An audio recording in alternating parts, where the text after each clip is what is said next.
नमस्कार दोस्तों, welcome back to Current Express. जैसे कि हम पिछले लेक्चर के अंदर ये पढ़ चुके हैं हिस्टोरिकल बैकग्राउंड और हिस्टोरिकल डेवलपमेंट कि 1773 से स्टार्ट हुआ रेगुलेटिंग एक्ट एंड ख़त्म हुआ जाकर 1947 पे। मैं आपको थोड़ा सा पीछे लेके जाना चाहूँगा लगभग 1934 में। 1934 के अंदर एम.एन. रॉय रखते हैं डिमांड कि हमें चाहिए कॉन्स्टिट्यूएंट असेंबली। उसके बाद कांग्रेस रखती है, उसके बाद एक्सेप्ट भी कर ली जाती है, ठीक है ना। तो कैसे हमारा कॉन्स्टिट्यूशन बना उसको समझने से पहले हमको समझना पड़ेगा कि कैसे हमारी कॉन्स्टिट्यूएंट असेंबली बनी, फिर कॉन्स्टिट्यूशन बना, कैसे एनेक्ट हुआ। तो पूरा चैप्टर ये इसके बारे में है। जैसे कि चलिए देखते हैं, देखो कि कैसे कैसे डिमांड रखी गई कॉन्स्टिट्यूएंट असेंबली की, ये पढ़ेंगे। कंपोजिशन क्या थी कॉन्स्टिट्यूएंट असेंबली की, ये पढ़ेंगे। इलेक्शन का रिजल्ट क्या हुआ, क्योंकि कॉन्स्टिट्यूएंट असेंबली इलेक्टेड बॉडी थी, क्योंकि नेहरू ने डिमांड रखी थी कि हमारी कॉन्स्टिट्यूएंट असेंबली वो इलेक्टेड होनी चाहिए। उसके बाद कि कॉन्स्टिट्यूएंट असेंबली की वर्किंग कैसे हुई, ये भी तो पता होना चाहिए, कैसे वर्क किया। उसके बाद अब जब कॉन्स्टिट्यूएंट असेंबली बना तो ली, लेकिन करना क्या है, उसके लिए ऑब्जेक्टिव रेजोल्यूशन लेके आया गया। एंड उसके बाद माउंट बैटन प्लान है ना, इंडिपेंडेंस एक्ट आया 1947, वो एक्सेप्ट किया गया। उसके बाद माउंट बैटन प्लान लेके आया गया है ताकि हिंदुस्तान और पाकिस्तान बनाया जा सके। उसके बाद committees of the constituent assembly, भाई क्योंकि कॉन्स्टिट्यूएंट असेंबली को बहुत सारे काम करने थे, तो कॉन्स्टिट्यूएंट असेंबली की कमेटीज़ बनानी जरूरी थी और ये कमेटीज़ को पर्टिकुलर काम दे दिया गया था, ठीक है ना। कैसे वर्क कर रही थी, कौन इसके हेड थे, ये पढ़ेंगे। मोस्ट इंपॉर्टेंट कमेटी है वो ड्राफ्टिंग कमेटी है, क्योंकि इसने तो ड्राफ्ट किया था कॉन्स्टिट्यूशन। इसके बाद भाई कब कब एनेक्टमेंट हुआ, क्या क्या एनेक्टमेंट हुआ, सिंपल सी बात वो हम देखेंगे। एंड एनफोर्समेंट कब हुआ आर्टिकल्स का, किन आर्टिकल्स का एनफोर्समेंट पहले हुआ, किन आर्टिकल्स का एनफोर्समेंट बाद में हुआ, वो भी हम इस चीज़ को समझेंगे। क्रिटिसिज्म क्या है कॉन्स्टिट्यूएंट असेंबली के, वो समझेंगे। एंड इंपॉर्टेंट फैक्ट्स क्या है कॉन्स्टिट्यूएंट असेंबली के बारे में, वो समझेंगे, और कॉन्स्टिट्यूशन के बारे में, और हिंदी टेक्स्ट ऑफ कॉन्स्टिट्यूशन, ये हमारी लास्ट स्लाइड होगी। चलिए स्टार्ट करते हैं, ठीक है। देखो क्या होता है कि मेकिंग ऑफ द कॉन्स्टिट्यूशन। देखो सबसे पहले कॉन्स्टिट्यूएंट असेंबली की जो डिमांड है ना, वो किसने रखी, एम.एन. रॉय साहब ने रखी। एम.एन. रॉय साहब जो थे वो पायनियर थे किसके, कम्युनिस्ट मूवमेंट ऑफ इंडिया के, ठीक है। 1935 के अंदर ऑफिशियली डिमांड रखती है इंडियन नेशनल कांग्रेस, और 1938 के अंदर नेहरू ये बोलते हैं अगर इंडिया का कॉन्स्टिट्यूशन बनाया जाएगा तो फ्री इंडिया का कॉन्स्टिट्यूशन कॉन्स्टिट्यूएंट असेंबली बनाएगी, सिंपल सी बात। और वो constituent assembly elected adult franchise पर इलेक्टेड होगी, सिंपल सी बात, ठीक है ना। मतलब कि सभी को बराबर आधार मतलब मिलेगा, कि सभी को बराबर इक्वल पॉलिटिकल राइट मिलेगा वोट करने का, ठीक है। ब्रिटिशर्स ने ना एक्सेप्ट कर लिया डिमांड। क्यों एक्सेप्ट कर ली, क्योंकि 1939 के अंदर वर्ल्ड वॉर 2 स्टार्ट हो चुकी थी, और ये एक्सेप्ट करी 1940। कैसे करी कि एक लॉलीपॉप दिया गया अगस्त तोफर का, ठीक है ना, लेकिन मुस्लिम लीग और कांग्रेस दोनों ने ही रिजेक्ट कर दिया अगस्त तोफर को, ठीक है ना। फिर उसके बाद क्रिप्स मिशन आया। क्रिप्स मिशन को काफ़ी हद तक कांग्रेस ने एक्सेप्ट किया, लेकिन मुस्लिम लीग ने क्या किया, इसको रिजेक्ट कर दिया 1942 के अंदर, ठीक है ना। क्योंकि मुस्लिम लीग उस टाइम पे डिमांड कर रही थी कि हमें चाहिए 2 सेपरेट स्टेट और 2 कॉन्स्टिट्यूएंट असेंबली, एक हिंदुस्तान के लिए, एक पाकिस्तान के लिए। क्रिप्स मिशन इस बात के लिए माना नहीं, तो उसने क्या करा, डिनाउंस कर दिया, ठीक है। उसके बाद क्या होता है, कैबिनेट मिशन प्लान आता है। तो सबसे पहले क्या आया, अगस्त तोफर आया, रिजेक्ट कर दिया गया। फिर आया क्रिप्स मिशन, मुस्लिम लीग ने रिजेक्ट कर दिया। फिर उसके बाद क्या आया, कैबिनेट मिशन प्लान, ठीक है ना। कैबिनेट मिशन प्लान 1946 में आता है, दोनों एक्सेप्ट कर लेते हैं, लेकिन कैबिनेट मिशन प्लान में भी क्या था, 2 कॉन्स्टिट्यूएंट असेंबली का कंसेप्ट नहीं था, तो मुस्लिम लीग ने पार्शली हट से जो है इस चीज़ को एक्सेप्ट किया, ठीक है। तो नवंबर 1946 के अंदर हमारी कॉन्स्टिट्यूएंट असेंबली अब बन चुकी है, ठीक है ना। डिमांड 1934 से स्टार्ट हुई, 1946 में हमारी कॉन्स्टिट्यूएंट असेंबली किसके अंदर, कैबिनेट मिशन प्लान के अंदर बन चुकी है। चलिए अब कॉन्स्टिट्यूएंट असेंबली बन तो गई, इसका कंपोजिशन क्या था, कितने मेंबर थे। कॉन्स्टिट्यूएंट असेंबली के अंदर 389 मेंबर थे। ब्रिटिश इंडिया से थे 296, जिसमें से 292 तो थे किस में से, 11 प्रोविंसेस में थे। एंड 4 जो थे वो चीफ कमिश्नर जो प्रोविंस हुआ करते थे उससे थे। बाकी 93 जो बचे वो कहाँ से थे, प्रिंसली स्टेट से थे। लगभग 1 मिलियन पॉपुलेशन को रिप्रेजेंट करने के लिए 1 सीट दी गई थी। एंड उसके बाद जो सीट्स थी ब्रिटिश प्रोविंसेस की वो डिवाइडेड थी, मतलब कि 296 जो सीट थी वो डिवाइडेड थी किसके अंदर, मुस्लिम्स में, सिक्स में एंड जनरल में। मतलब यहाँ पर भी इन्होंने डिवाइड एंड रूल तो खेला ही है, ठीक है ना। प्रोविंशियल लेजिस्लेटिव असेंबली, अब देखो कैसे ये जो है कंस्टिट्यूएंट असेंबली बनाई गई, ठीक है ना।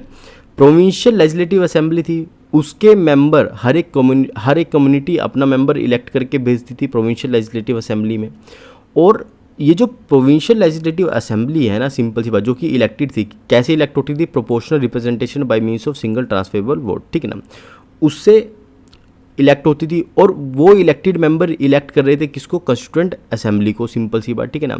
तो अब क्या हुआ कि और जो प्रिंसली स्टेट थे, अब जो मेन इलेक्टेड मेंबर है वो कैसे आ रहे हैं इलेक्ट होके, जो प्रोविंशियल लेजिस्लेटिव असेंबली है ना वो इलेक्ट कर रही है किसके मेंबर, कंस्टिट्यूएंट असेंबली के, सिंपल सी बात, ठीक है ना। तो और जो प्रिंसली स्टेट के जो मेंबर है वो कैसे आ रहे हैं, नॉमिनेशन से। तो इस कंक्लूजन ये निकलता है कि जो कंस्टिट्यूएंट असेंबली है वो पार्टली इलेक्टेड थी एंड पार्टली नॉमिनेटेड थी, सिंपल सी बात, ठीक ना। और इलेक्टेड भी कैसे, इनडायरेक्टली इलेक्टेड थी, कैसे, क्योंकि सबसे पहले वोट किसको पड़े, प्रोविंशियल लेजिस्लेटिव असेंबली के मेंबर को वोट पड़े। उन प्रोविंशियल लेजिस्लेटिव असेंबली के मेंबर ने किसको चूज़ किया, जो मेंबर थे किसके, कंस्टिट्यूएंट असेंबली के। तो हम ये बोल सकते हैं partly elected and partly nominated थी कंस्टिट्यूएंट असेंबली, ठीक है। तो कंपोजिशन समझ में आया, 389 मेंबर, 296 जो है ब्रिटिश इंडिया के, जिसमें से 292 11 प्रोविंसेस के और 4 चीफ कमिश्नर प्रोविंसेस के। एंड प्रिंसली स्टेट में कितने थे, 93 थे, और 1 seat is equal to 1 million, ठीक है ना। पार्टली इलेक्टेड पार्टली नॉमिनेटेड, आप याद रखिएगा, ये MCQ में पूछा भी जाता है, ठीक है। अब जब इलेक्शन हुआ कंस्टिट्यूएंट असेंबली का, जो कि इनडायरेक्टली इलेक्शन थे, सिंपल सी बात, उसमें 93 सीट जो है बेसिक बात, ठीक है ना। देखो 93 सीट्स तो बाहर कर दो, क्यों, प्रिंसेस ने ज्वाइन करने से मना कर दिया, ठीक है ना। जब इलेक्शन हुए 1946 में, तो 296 में से 208 तो जीती कांग्रेस, 73 जीती मुस्लिम लीग, और 15 जो है छोटे मोटे और जो निर्दलीय चुनाव लड़े थे या फिर छोटी मोटी जो पार्टीज हैं वो जीती थी, ठीक है ना।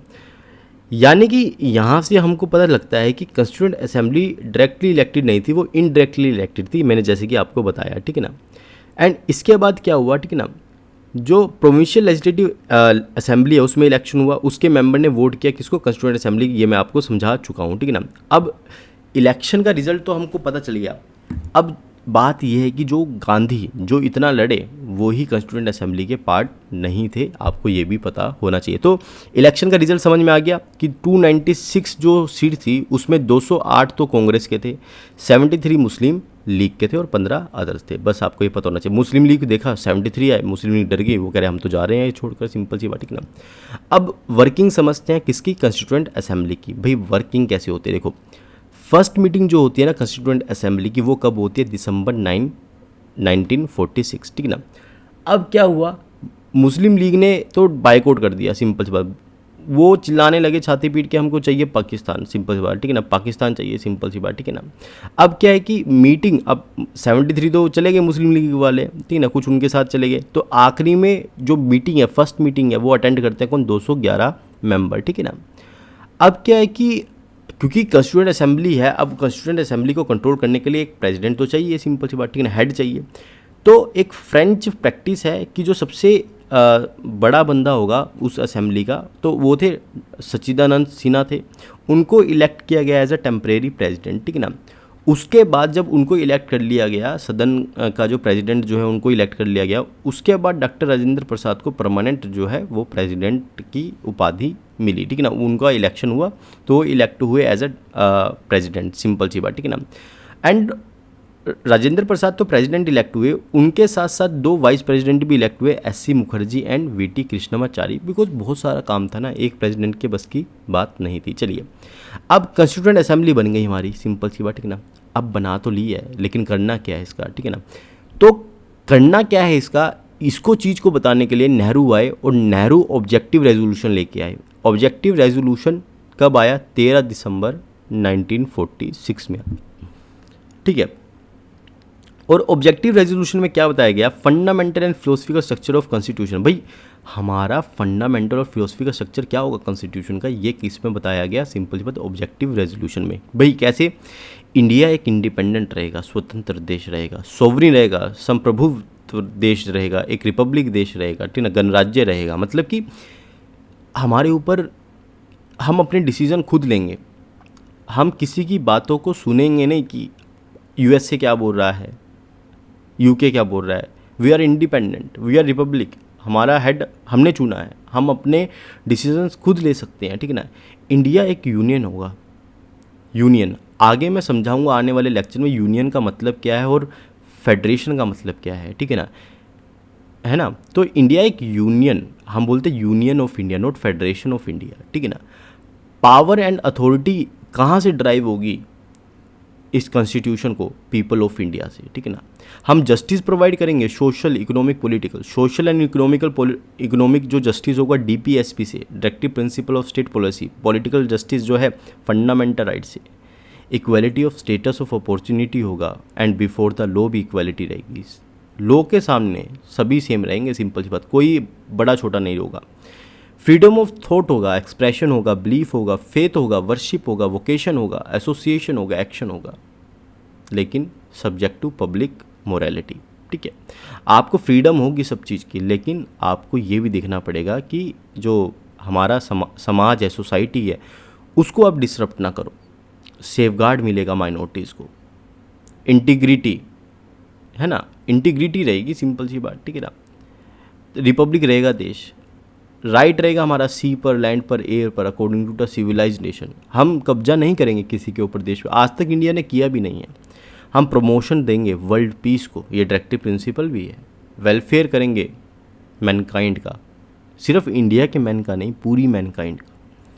और हमने ये ऑब्जेक्टिव रेजोल्यूशन जैन 22 1947 को एक्सेप्ट कर दिया, और इसी में से ही छोटा सा पार्ट निकल कर बना हमारा preamble, which is introduction to the constitution. तो हमको यहाँ से पता चल गया कि हमको क्या क्या करना है, हमारे कॉन्स्टिट्यूशन में क्या क्या होना चाहिए। चलिए, अब क्या है कि देखो 1946 लगभग एक साल बने हुए हो गया था कॉन्स्टिट्यूएंट असेंबली को। मुस्लिम अब इंडिया इंडिपेंडेंस एक्ट 1947 जो है वो आता है, सिंपल सी बात, ठीक है ना। इंडिपेंडेंस एक्ट ऑफ 1947 आता है कि हम भारत को आज़ाद कर देंगे, तो मुस्लिम लीग बोलती है कि भैया हमको तो पाकिस्तान चाहिए। उसके लिए लाया जाता है Mountbatten plan. Mountbatten plan accept कर लेता है Muslim League and Indian National Congress, ठीक है ना। अब क्या होता है, ठीक है ना, तो चेंजेस किए जाते हैं इंडिपेंडेंस एक्ट के द्वारा 1947 में, ठीक है ना।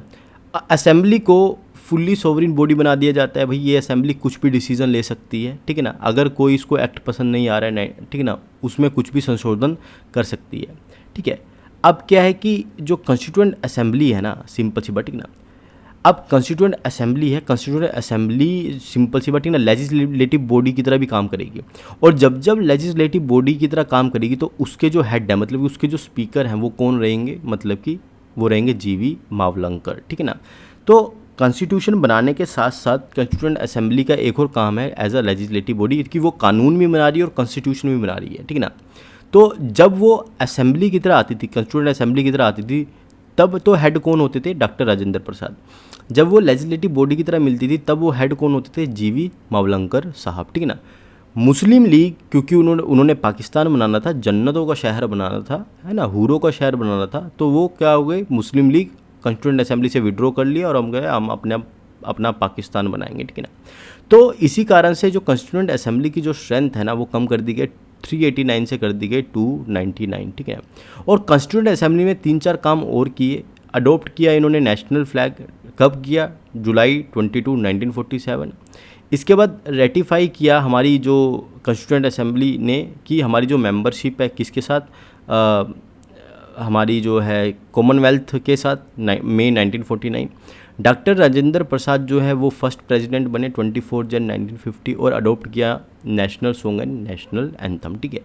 अब देखा जाए हमारे कॉन्स्टिट्यूशन को बनने के लिए टोटल सेशन लगे 11 सेशन लगे। टाइम लिया गया 2 years 11 month 18 days। कितने कॉन्स्टिट्यूशन को स्टडी किया गया? 60+ कॉन्स्टिट्यूशन को स्टडी किया गया और टोटल कितना एक्सपेंडिचर आया? 64 लाख रुपीज़ एक्सपेंडिचर आया हमारे कॉन्स्टिट्यूशन के बनने को, ठीक है।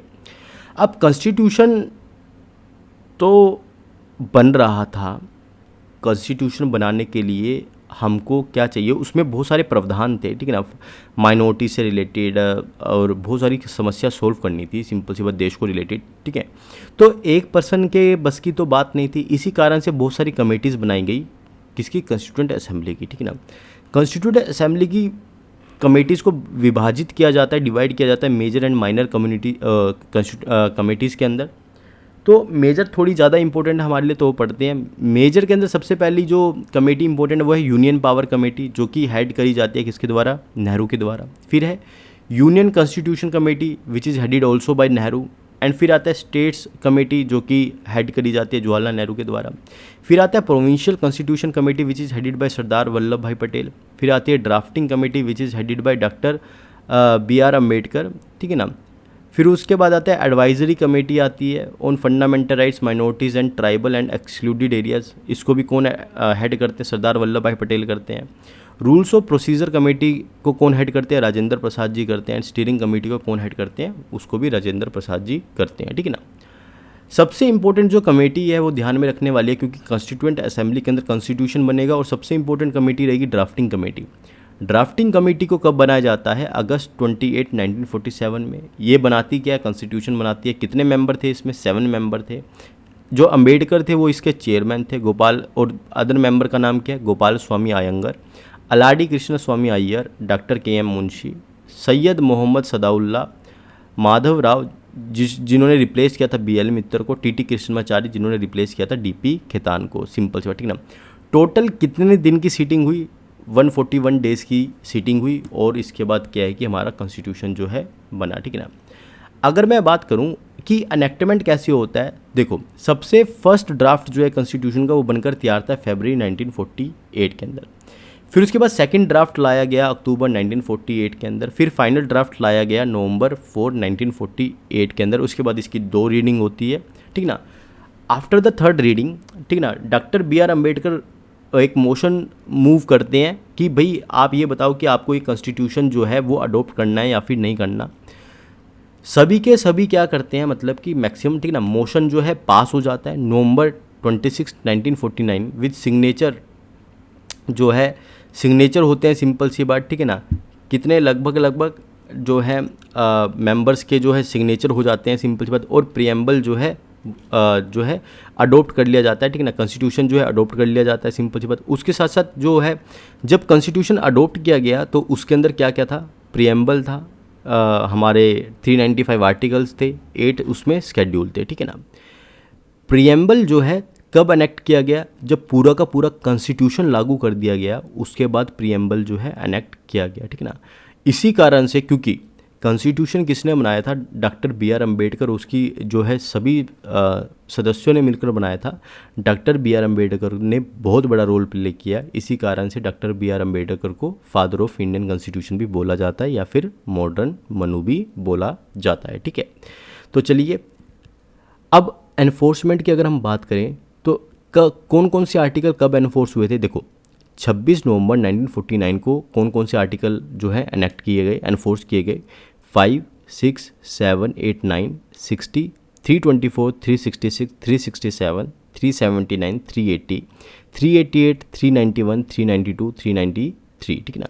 इन सबको फोर्स में लाया गया। जो रेस्ट कॉन्स्टिट्यूशन है उसको बचा दिया गया किस किस के, कब के लिए, 26 जनवरी 1950। क्यों, क्योंकि 30 जनवरी 1930 जब पूर्ण स्वराज दिवस बनाया गया था, और पूर्ण स्वराज दिवस की जो कल्पना करी गई थी कब, लाहौर सेशन के अंदर 1929 के अंदर। तो इसी कारण से पूर्ण स्वराज दिवस को याद करने के लिए 26 जनवरी 1950 को ही क्या किया गया कि रेस्ट ऑफ द कॉन्स्टिट्यूशन को एनेक्ट किया गया, ठीक है ना।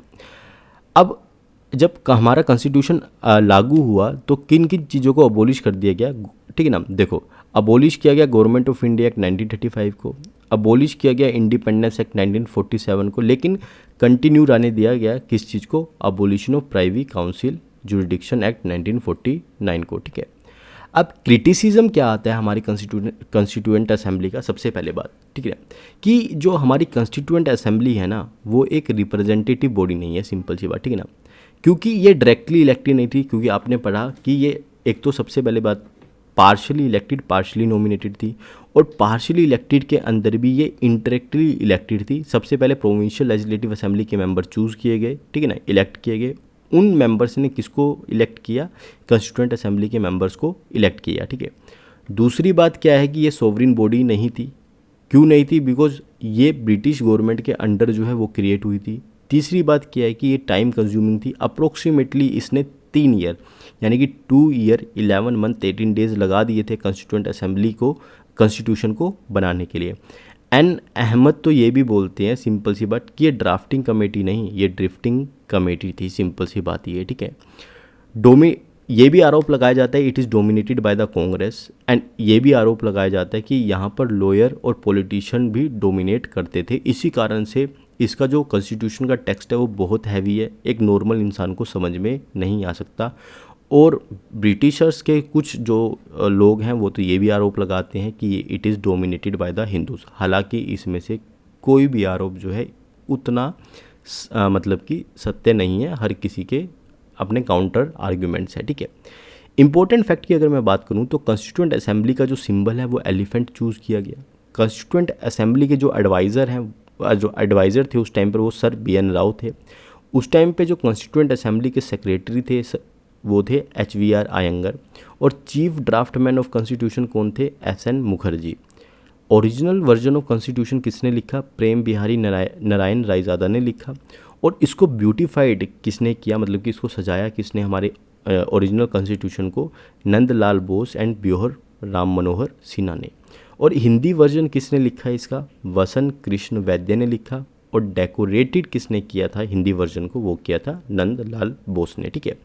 अब जो हमारा कॉन्स्टिट्यूशन लिखा गया, ओरिजिनल कॉन्स्टिट्यूशन, वो लिखा गया इंग्लिश के अंदर, लेकिन हमको हिंदी को प्रमोट करना था, तो इसी कारण से एक अमेंडमेंट एक्ट लाया गया, 58th कॉन्स्टिट्यूशनल अमेंडमेंट एक्ट 1987।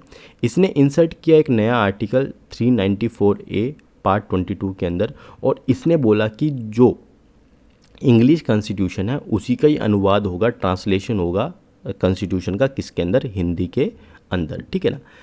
तो ये था पूरा making of the constitution through the constituent assembly. कैसे कॉन्स्टिट्यूएंट असेंबली बनी, कैसे हमारा कॉन्स्टिट्यूशन बना, ये पूरी इसकी स्टोरी थी। आई होप आपको पूरा लेक्चर समझ में आया होगा। करंट एक्सप्रेस देखने के लिए धन्यवाद। इसके बाद भी लेक्चर आते रहेंगे। आई होप आप पूरे लेक्चर को देखेंगे, स्किप नहीं करेंगे, धीरे धीरे हर बात को समझेंगे। Piyush Thakur signing off. जय हिंद, जय भारत।